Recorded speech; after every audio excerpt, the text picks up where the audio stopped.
안녕하세요. 김정호의 경제탐사, 오늘은 타다금지법에 대해서 말씀드리겠습니다. 시청자 여러분도 아마 결의에서 타다차를 이미 보셨을 것 같습니다. 타보신 분도 계실 것 같고요. 이 사진에서 보듯이 11인승 흰색 미니밴 차입니다. 타다를 이용하려면 스마트폰에서 타다 앱을 다운받아서 설치하시면 되는데요. 저도 해봤습니다. 간단하더라고요. 거기다가 신용카드 정보 입력하고, 그리고 차를 이용하고 싶으면 목적지를 입력하고 호출하면 끝입니다. 2018년 10월에 영업을 시작했다는데요. 올해 7월에 100만 명을 돌파했답니다. 12월에는 150만 명으로 늘었다고 하니까 편리하고 친절하고 가격도 합리적이다, 이런 평이 사실인 것 같습니다. 그런데 국회에서 이 타다를 금지하는 법을 통과시키려고 합니다.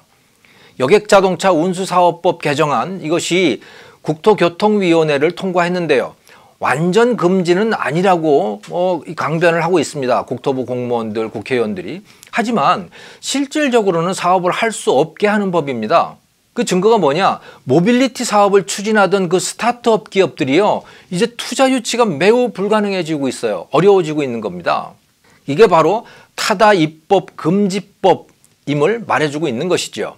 전자신문 보도에 따르면요, 이 타다 금지법이 국회 국토교통위원회를 통과하니까 이 타다와 비슷한 차차 크리에이션이라고 하는 이 모빌리티 기업이 또 있거든요. 이 기업이 운영자금을 투자를 받기로 돼 있었는데 그 운영자금 투자 유치가 불발이 됐다고 그래요. 또 큐브카 파파라고 하는 데도 있는데 이 상당히 비슷한 상황, 이런 난감한 상황에 처하게 됐답니다.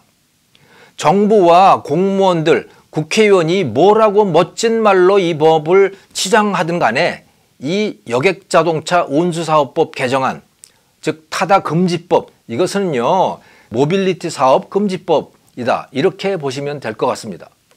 타다에 문제가 생긴 것은 택시업계 반발 때문이지요. 택시 손님이 줄어들까 봐 반발을 하는 겁니다. 이 타다의 회원이 150만까지 늘었으니까 충분히 그걸 걱정할 만합니다. 그래서 타다를 고소했습니다. 택시 면허도 없이 택시 영업을 하고 있으니 불법 행위다, 이런 논지입니다. 하지만 타다 측은 렌트카법에 의해서 영업을 하고 있으니까 이것은 합법적이다, 이런 입장입니다. 법률적으로 보면 참 애매해요.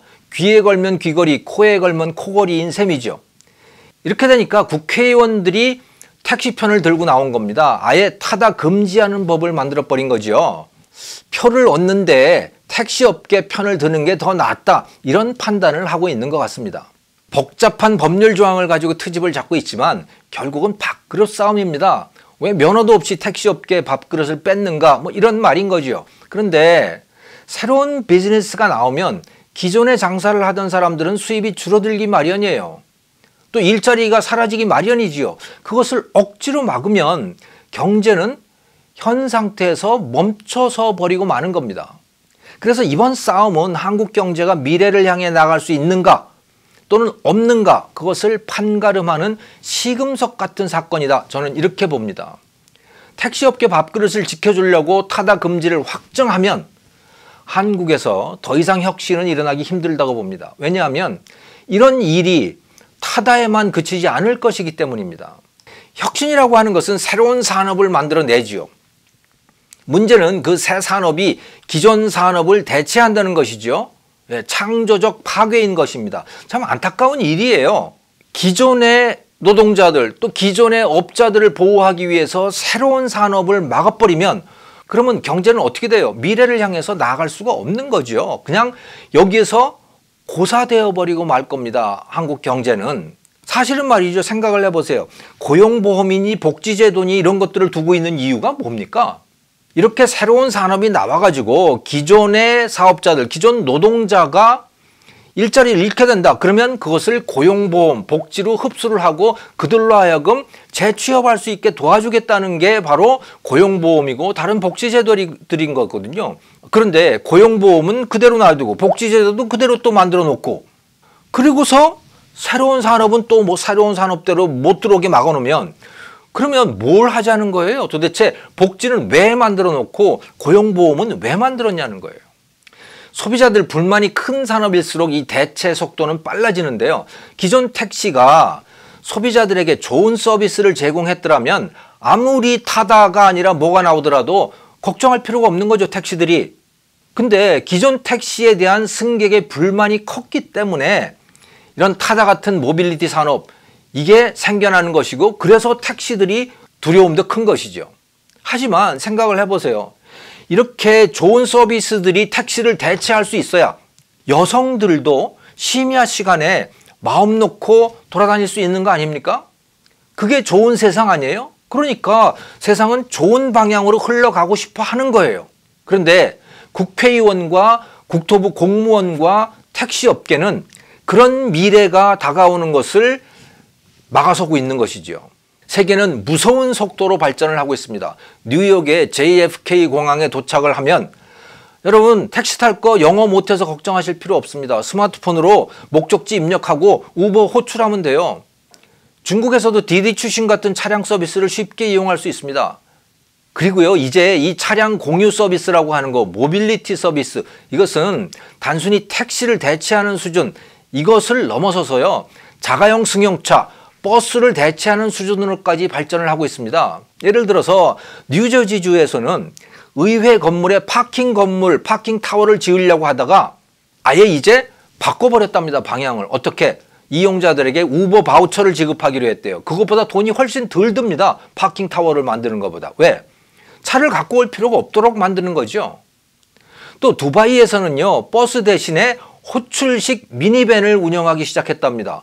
버스라고 하는 거는 정해진 노선이 있잖아요. 이건 꼭 그럴 필요도 없는 거예요. 그냥 호출해서 버스를 타는 그런 방식으로 바뀌고 있는 거죠. 그래서 이 자동차와 이동에 관한 개념 자체가 바뀌어가고 있는 겁니다. 자가용이 필요 없는 시대, 하지만 자가용처럼 편리한 시대, 머지않아 전 세계에 퍼질 겁니다. 단 우리나라만 빼고 말이죠. 기득권을 지키려고 하면 할수록 한국 경제는 점점 얼어붙어 갈 겁니다. 택시, 모텔, 음식점 등등 이 모든 것들, 마음에 안 드는 모든 것들이 낙후된 현재의 상태로 멈춰서 버릴 거예요. 한국 경제는 그래서 고사되는 날만을 기다리게 될 겁니다. 각자가 자기 밥그릇 지키느라고 새로운 것을 용납하지 못하고 새로운 것을 금지하는 법률을 만들어내고 있으니 하는 말입니다. 국회의원, 공무원들 모두 그들 편만 들고 있으니, 기득권 편만 들고 있으니 정말 한숨만 나옵니다. 나보다 소비자에게 더 잘하는 사람이 나오면 나는 물러나야 됩니다. 그 사람보다 더 잘하려고 노력을 하든지 아니면 물러나야 돼요. 그게 바로 발전입니다. 적응을 못하겠으면 그거는 복지에 의존할 수밖에 없는 거죠. 이런 것을 당연하게 여겨야 되는 건데요. 택시업계가 하고 있듯이 공무원과 국회의원들을 동원을 해가지고 혁신자들을 막아내려고 하면 한국 경제는 그냥 고사하는 겁니다. 지금 그렇게 되어가고 있는 거죠. 타다는 이제 시작이라고 저는 생각을 합니다. 김정호의 경제탐사, 오늘은 타다 금지법에 대해서 말씀을 드렸습니다. 감사합니다.